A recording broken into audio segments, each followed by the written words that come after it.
Following Jay-Z's speech at the 2024 Grammy Awards, Usher shared his perspective on Beyonce being snubbed for Album of the Year once again.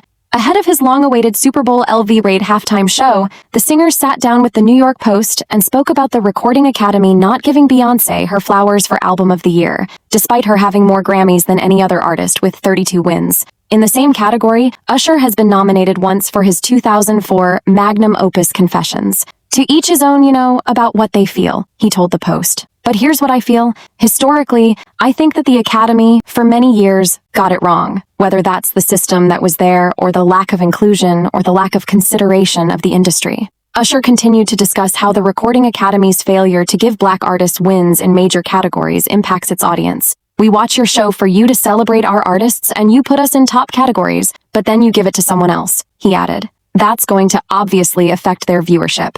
Jay-Z's statement towards the Recording Academy was long overdue and came 1 year after Beyonce lost her third Album of the Year nomination in a row. I don't want to embarrass this young lady, but she has more Grammys than everyone and never won Album of the Year, Jay-Z said, referring to his wife during his Dr. Dre Global Impact Award acceptance speech. So even by your own metrics, that doesn't work. Think about that. Most Grammys, never won Album of the Year. That doesn't work.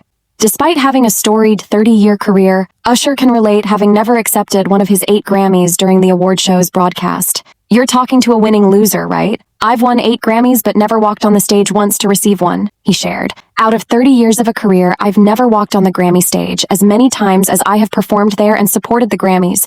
I've never been able just to say thank you. The artist has tried moving on from the slight, instead focusing on the biggest performance of his career on Sunday. That means something to my fans. It means something to me. But, in time, I kind of grew a little bit more numb, he said. Like, you know what? Maybe I don't need that. Maybe that's not going to define me.